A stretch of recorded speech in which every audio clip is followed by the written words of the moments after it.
Assalamualaikum warahmatullahi wabarakatuh. Innal hamdalillah nahmaduhu wa nasta'inuhu wa nastaghfiruh wa na'udzu billahi min shururi anfusina wa min sayyiati a'malina. Man yahdihillahu fala mudilla lahu wa man yudlil fala hadiya lahu. أشهد أن لا إله إلا الله وحده لا شريك له وأشهد أن نبينا وحبيبنا محمدا عبده ورسوله. اللهم صل وسلم على نبينا محمد وعلى آله وصحبه ومن تبع هداه إلى يوم الدين. أما بعد. معاشر المسلمين رحمكم الله، أوصيكم ونفسي بتقوى الله فقد فاز المتقون. اتقوا الله حق تقاته ولا تموتن إلا وأنتم مسلمون. Jamaah salat Jumat yang dirahmati oleh Allah Subhanahu wa taala. Alhamdulillah kita bersyukur kepada Allah sampai saat ini kita diberikan kesehatan, diberikan kekuatan, kita bisa melaksanakan ibadah salat Jumat. Mudah-mudahan ibadah kita diterima oleh Allah Subhanahu wa taala. Ma'asyiral muslimin rahimakumullah. Hari-hari ini kita mengikuti informasi berita tentang kondisi saudara-saudara kita di Palestina. Baru tadi malam kita mendengar informasi yang menggembirakan, adanya gencatan senjata, dan ini adalah satu kemenangan yang didapatkan oleh saudara-saudara kita di sana. Walaupun tentu tidak boleh membuat lengah, karena sebagaimana yang telah disebutkan, mereka para musuh Allah mempunyai banyak siasat, sehingga kaum muslimin harus selalu ala hadar, harus waspada, harus siap siaga, tidak boleh abai, dan harus senantiasa mempersiapkan diri untuk menghadapi kondisi-kondisi yang tidak terduga. Ala kulli hal, ma'asyiral muslimin rahimakumullah, walaupun gencatan senjata sudah dilakukan, kita tahu korban dari perang yang berlangsung selama beberapa hari ini cukup banyak di pihak kaum muslimin. Ada 200 orang lebih yang meninggal dunia. Di antaranya adalah anak-anak. Banyak pula para wanita yang meninggal dunia. Juga ada sekitar 1000-an lebih korban terluka. Ada yang patah, ada yang lumpuh, ada yang cacat. Belum lagi bangunan-bangunan mereka rubuh rata dengan tanah dan seterusnya. Kondisi ini tentu menyedihkan kita, membuat kita prihatin. Kita turut iba dengan kondisi yang menimpa saudara-saudara kita di sana. Tetapi ada satu hal yang lebih membuat kita sedih, karena ketika saudara-saudara kita mendapatkan musibah dan ujian yang semacam itu, justru muncul berbagai syubhat yang dilontarkan oleh berbagai kalangan. Dan yang lebih membuat kita prihatin adalah syubhat tersebut dilontarkan oleh mereka yang mengaku sebagai muslim, orang-orang yang beriman, orang-orang yang mengaku sebagai muslim, melontarkan syubhat yang pada intinya melemahkan perjuangan saudara-saudara kita di sana. Bahkan bukan hanya melemahkan, memberikan tuduhan-tuduhan yang tidak berdasar. Ma'asyiral muslimin rahimakumullah. Karena itu penting bagi kita untuk memahami masalah ini dengan baik, menjawab syubhat-syubhat yang dilontarkan oleh mereka itu, agar kita tidak salah dalam memahami kondisi yang ada. Apa syubhat yang mereka lontarkan? Sangat banyak syubhat yang dilontarkan. Kita akan bahas sebagiannya. Di antaranya mereka mengatakan bahwa sejatinya atau seharusnya penduduk Palestina dalam kondisi yang terjepit, dalam kondisi yang lemah, dalam kondisi yang teraniaya, mereka seharusnya berhijrah dari negerinya, keluar dari Palestina ke tempat yang aman untuk mereka. Ini adalah syubhat pertama yang dilontarkan oleh sebagian kalangan. Artinya apa? Artinya penduduk Palestina diminta untuk keluar dari negerinya. Dan dengan cara yang semacam itu berarti menyerahkan kepada penjajah, menyerahkan kepada Israel, memberikan mandat atau kekuasaan kepada mereka. Dan kalau ini terjadi, ikhwatal iman rahimakumullah, maka ini adalah satu kondisi yang menguntungkan musuh-musuh Islam. Bayangkan seandainya semua negara muslim ketika mereka dijajah oleh orang-orang asing, lalu dalam kondisi yang terjajah karena alasan lemah dan seterusnya mereka harus hijrah dari negeri tersebut, betapa banyak negeri Islam yang jatuh ke tangan pihak-pihak di luar Islam. Memahami makna hijrah itu yang sangat penting. Apa makna hijrah yang sebenarnya? Hijrah yang disyariatkan seperti apa? Kita harus memahami dengan benar. Al-Imam Al-Mawardi dalam kitabnya Al-Hawi Al-Kabir, ketika beliau membahas tentang masalah jihad, beliau mengatakan, "Ammal hijrah fi zamanina hadha fatakhtassu biman aslama fi daril harb." Kata beliau bahwa hijrah pada masa sekarang ini, pada masa beliau ketika itu, apalagi pada masa sekarang ini, hijrah itu dikhususkan bagi orang yang masuk Islam di negeri harbi, di negara yang Islam di sana tidak mendapatkan tempat, diperangi. Islam, orang-orang yang masuk ke dalam agama Islam teraniaya, tidak bisa melakukan ibadah dengan baik. Mereka dalam kondisi teraniaya, terjepit, sehingga mengharuskan mereka untuk keluar dari negeri mereka untuk menyelamatkan diri. Ini yang dikatakan oleh Al-Imam Al-Mawardi. Wala takhtassu bidaril imam.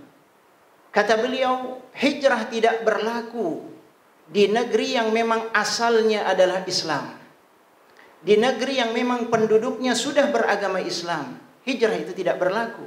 Sehingga tidak bisa dikiaskan dengan hijrah yang dilakukan oleh Nabi kita Nabi Muhammad sallallahu alaihi wasallam. Rasulullah berhijrah dari Mekah dalam kondisi Mekah ketika itu bukan sebagai negeri yang memang asalnya Islam, tapi jahiliyah. Jadi Rasul sallallahu alaihi wasallam berhijrah ke kota Madinah. Sehingga tidak bisa dikiaskan semacam itu. Ini yang disebutkan oleh Al-Imam Al-Mawardi. Jadi kita harus pahami dengan baik apa itu yang dimaksud dengan hijrah, bagaimana syarat hijrah, dan apa yang seharusnya dilakukan oleh kaum muslimin. Sehingga kalau kita tempatkan hijrah itu pada orang-orang yang ada di Palestina, maka ini akan menguntungkan musuh-musuh Islam, menguntungkan Zionis, dan itu akan sangat berbahaya. Para ulama kita dulu, walaupun dijajah luar biasa di Indonesia ini, mereka berjuang mati-matian.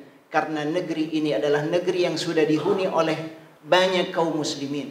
Mereka tidak mau menyerahkan kepada penjajah, walaupun kondisi mereka ketika itu lemah. Karena mereka faham apa yang harus mereka lakukan dalam kondisi yang semacam itu. Ma'asyiral muslimin rahimakumullah. Syubhat yang lain yang dilontarkan adalah bahwa pihak Israel seolah-olah melakukan sesuatu yang benar. Mereka melakukan serangan karena membela diri atas provokasi yang dilakukan oleh orang-orang Palestina. Ini adalah satu klaim yang sama sekali tidak berdasar. Tentu klaim dan informasi yang semacam ini berasal dari mereka, dari media-media mereka, dari sumber-sumber informasi mereka yang ditelan mentah-mentah oleh sebagian kaum muslimin dan disebarluaskan begitu rupa sehingga membenarkan apa yang dilakukan oleh Zionis Israel. Ikhwatal iman rahimakumullah, bagaimana mungkin kita mengatakan kepada pihak yang datang ke sebuah negeri, mereka datang sebagai pengungsi, lalu mereka mengambil tanah-tanah milik dari penduduk setempat yang ada di Palestina. Mereka bahkan mengambil paksa rumah-rumah mereka. Mereka mengusir penduduknya. Mereka melakukan tindakan kekerasan kepada penduduknya. Mereka melakukan tindakan aniaya kepada wanita dan anak-anak. Bahkan mereka seringkali melakukan tindakan pembunuhan dengan cara yang semena-mena kepada mereka. Bagaimana mungkin kita akan mengatakan bahwa orang yang semacam ini sedang melakukan tindakan membela diri? Apakah masuk akal atau logis kita mengatakan kepada pihak yang mengambil paksa merampas hak milik orang lain bahwa mereka sedang melakukan tindakan pembelaan diri terhadap mereka? Sebaliknya, penduduk Palestina yang mereka sedang berusaha untuk menjaga dan membela kehormatan mereka, membela harta milik mereka, membela keluarga mereka, membela anak-anak mereka, membela martabat mereka, apakah layak mereka disebut sebagai provokator? Sebagai orang yang melakukan provokasi sehingga muncul serangan dari pihak lawan. Sama sekali ini adalah logika yang terbolak-balik. Allah Subhanahu wa taala mengatakan dalam Al-Qur'an, "Udzina lilladzina yuqataluna bi annahum zulimu." Dibolehkan, kata Allah Subhanahu wa taala. Dibenarkan oleh Allah Subhanahu wa taala mereka yang sedang teraniaya, mereka yang sedang diserang oleh musuh, mereka yang sedang terzalimi, mereka boleh menyerang, mereka boleh melakukan peperangan kepada pihak yang telah melakukan tindak kezaliman kepada mereka tersebut. Ini Allah Subhanahu wa taala membenarkan sikap orang-orang yang melakukan pembelaan terhadap diri mereka, dan itu yang dilakukan oleh penduduk Palestina dalam hal ini. Ini adalah syubhat yang harus dibantah. Ma'asyiral muslimin rahimakumullah, syubhat lainnya yang dilontarkan oleh mereka bahwa Hamas dalam hal ini adalah organisasi terlarang yang harus mereka habisi, dan Hamas berlindung di dalam tubuh orang-orang Palestina. Ini adalah syubhat yang lain yang dilontarkan oleh mereka. Orang-orang Israel menganggap bahwa serangan mereka tidak lain ingin menumpas Hamas sebagai organisasi teroris. Itu klaim mereka. Tetapi apakah klaim itu benar? Tentu saja tidak benar. Karena kita tahu bahwa Hamas berdiri pada tahun 1987. Sementara invasi Israel ke Palestina itu sudah terjadi mulai tahun 1948. Artinya jauh sebelum Hamas berdiri mereka sudah melakukan tindak kekerasan. Mereka sudah merampas negeri Palestina. Jadi tidak benar kalau kemudian mereka berdalih ingin menumpas Hamas dengan serangan-serangan mereka. Karena tindakan mereka sudah dilakukan jauh sebelum Hamas berdiri. Kemudian syubhat yang lainnya bahwa Hamas ini berasal dari orang-orang yang didukung oleh Syiah dan seterusnya. Mereka didanai oleh orang-orang Syiah. Mereka di backup oleh Iran dan seterusnya. Baiklah, kalau memang itu benar, dan barangkali memang ada benarnya, bahwa mereka pendanaannya sebagiannya dibantu oleh Iran. Tetapi yang menjadi pertanyaan besar adalah apakah tidak boleh kita meminta bantuan kepada orang-orang yang berbeda barangkali akidah dengan kita untuk kepentingan umat Islam? Bukankah dulu Nabi kita Muhammad sallallahu alaihi wasallam juga meminta bantuan dan perlindungan dari orang-orang non-muslim, dari kaum musyrikin, dari kaum musyrikin, dari orang-orang di luar Islam untuk membantu perjuangan umat Islam ketika itu? Apakah tidak boleh meminta bantuan kepada mereka? Rasul sallallahu alaihi wasallam melakukan.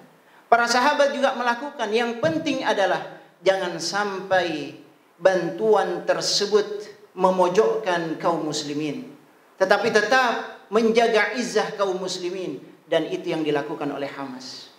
Ma'asyiral muslimin rahimakumullah, Hamas adalah satu organisasi yang didirikan oleh para ulama yang luar biasa.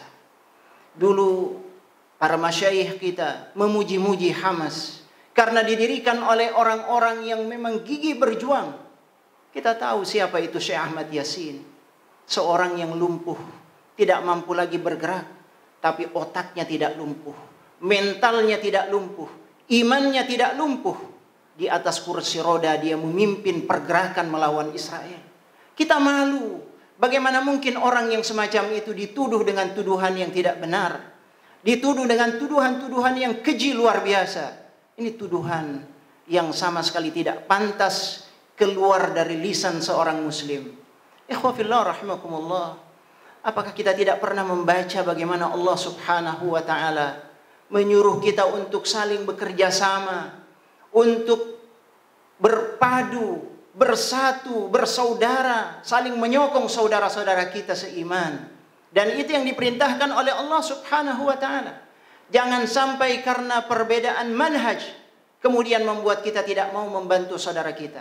Jangankan yang berbeda manhaj, yang berbeda agama sekalipun, kalau dia dalam kondisi teraniaya, wajib bagi kita untuk membantu. Wajib bagi kita untuk menolong, apalagi dia sesama muslim walaupun mungkin berbeda manhajnya. Ikhwatal iman rahimakumullah. Nabi kita Nabi Muhammad sallallahu alaihi wasallam menjelaskan, "Matsalul mu'minin fi tawadihim wa ta'atufihim wa tarahumihim kamatsalil jasadil wahid. Idza ishtaka minhu 'udwun tada'a lahu sa'irul jasad bis-sahr wal humma." Bagaimana kita akan mengaplikasikan hadis ini? Rasul sallallahu alaihi wasallam mengumpamakan umat ini sebagai satu tubuh. Kalau ada bagian tubuh yang lainnya sedang sakit, maka bagian anggota tubuh yang lain juga merasakan sakit yang sama. Itu yang diajarkan oleh Rasul sallallahu alaihi wasallam. Al-mu'min lil mu'min kal bunyan yashuddu ba'dahu ba'dha. Bahkan Rasulullah sallallahu alaihi wasallam mengatakan bukan hanya merasakan kondisi yang sama. Rasulullah mengibaratkan orang-orang beriman seperti satu bangunan yang saling menguatkan, saling menopang, saling mendukung satu dengan yang lainnya. Ini yang diajarkan oleh Rasul sallallahu alaihi wasallam. Karena itu kalau kemudian muncul syubhat yang lainnya bahwa Palestina bukan urusan kita, maka ini salah besar. Iman kita, Islam kita tidak hanya diukur dari salat kita, tidak hanya diukur dari ibadah mahdhah kita, tidak hanya diukur dari puasa kita, tapi kepedulian kita terhadap saudara kita. Itu menjadi indikasi keimanan kita. Bukankah Nabi kita Muhammad sallallahu alaihi wasallam menjelaskan, al-muslim akhul muslim, muslim yang satu saudara bagi muslim yang lainnya, la yadhlimuh, dia tidak boleh berbuat aniaya kepada saudaranya, wala yahqiruh, dia tidak boleh menghinakan saudaranya, wala yuslimuhu, kata Nabi sallallahu alaihi wasallam, awwala yakhdhuluh, dan jangan, tidak boleh sama sekali seorang muslim membiarkan muslim atau saudaranya dalam kondisi teraniaya, dibiarkan dia, tidak ditolong, tidak dibantu, dicampakkan, diabaikan. Wala yakhdhuluh, kata Nabi sallallahu alaihi wasallam, tidak boleh dia membiarkannya diabaikan begitu saja. Ini indikasi keimanan, indikasi keislaman yang diajarkan oleh Nabi kita Nabi Muhammad sallallahu alaihi wasallam. Karena itu ma'asyiral muslimin rahimakumullah, dalam kondisi seperti sekarang ini kita harus mengambil ibrah. Kita harus mengambil pelajaran. Gencatan senjata sudah dilakukan, kita bersyukur kepada Allah Subhanahu wa taala. Tapi PR kita masih banyak. PR kita yang paling utama adalah bagaimana kita menjadi orang-orang yang benar-benar bersaudara di jalan Allah Subhanahu wa taala. Bagaimana kita benar-benar berjuang karena Allah Subhanahu wa taala. Bagaimana kita benar-benar berdakwah karena Allah Subhanahu wa taala. Bukan hizbi, bukan ta'assub kepada kelompok, bukan ta'assub kepada golongan tertentu, bukan fanatik kepada sekelompok manusia tertentu, tetapi ta'assubnya kita kepada Allah, intimaknya kita kepada Allah, afiliasi kita kepada Allah Subhanahu wa taala. Inna salati wa nusuki wa mahyaya wa mamati lillahi rabbil alamin. Salatku, ibadahku, hidupku dan matiku adalah untuk Allah Subhanahu wa taala. Ini PR besar kita. Bagaimana kita berjuang bersama-sama, kita bergerak bersama-sama dalam panji Allah, dalam barisan Rasulullah sallallahu alaihi wasallam. Mudah-mudahan Allah Subhanahu wa taala membantu perjuangan kita semuanya. Mudah-mudahan Allah memberikan kemenangan besar kepada saudara-saudara kita di Palestina. Mudah-mudahan Allah Subhanahu wa taala juga memberikan pertolongan kepada seluruh saudara kita seiman yang sedang dalam kondisi teraniaya, dalam kondisi mustad'afin, mereka lemah, mereka tertindas. Mudah-mudahan Allah tolong mereka dan kita semuanya semoga diberikan kekuatan iman oleh Allah Subhanahu wa taala, dibimbing, diberikan taufik oleh Allah Subhanahu wa taala sehingga kita bisa mengamalkan Islam dengan benar sesuai dengan apa yang diridhai oleh Allah, diridhai oleh Rasulullah sallallahu alaihi wasallam. Aqulu qawli hadza wa astaghfirullah li wa lakum wa lisairil muslimin wal muslimat fastaghfiruhu innahu huwal ghafurur rahim. Alhamdulillah hamdan katsiran tayyiban mubarakan fihi. Ashhadu an la ilaha illallah wahdahu la syarika lah wa ashhadu anna nabiyyana Muhammadan abduhu wa rasuluh. Allahumma salli wa sallim ala nabiyyina Muhammad wa ala alihi wa sahbihi wa man tabi'a hudahu ila yaumiddin. Ma'asyiral muslimin rahimakumullah, ittaqullaha haqqa tuqatih wa la tamutunna illa wa antum muslimun. واعلموا أن الله وملائكته يصلون على النبي يا أيها الذين آمنوا صلوا عليه وسلموا تسليما. اللهم صل على نبينا محمد عبدك ونبيك ورسولك النبي الأمي وعلى آله وصحبه وسلم تسليما كثيرا عدد ما أحاط به علمك وخط به قلمك وأحصاه كتابك. وارض اللهم عن ساداتنا أبي بكر وعمر وعثمان وعلي وعن الصحابة أجمعين وعن التابعين وتابعيهم بإحسان إلى يوم الدين وعنا معهم برحمتك يا أرحم الراحمين. اللهم اغفر للمؤمنين والمؤمنات والمسلمين والمسلمات الأحياء منهم والأموات. اللهم أصلح لنا ديننا الذي هو عصمة أمرنا وأصلح لنا دنيانا التي فيها معاشنا وأصلح لنا آخرتنا التي إليها معادنا واجعل الحياة زيادة لنا في كل خير واجعل الموت راحة لنا من كل شر. اللهم أعز الإسلام والمسلمين وأهلك الكفرة والمشركين ودمر أعداءك أعداء الدين. ربنا آتنا في الدنيا حسنة وفي الآخرة حسنة وقنا عذاب النار. عباد الله إن الله يأمر بالعدل والإحسان وإيتاء ذي القربى وينهى عن الفحشاء والمنكر والبغي يعظكم لعلكم تذكرون ولذكر الله أكبر وأقم الصلاة.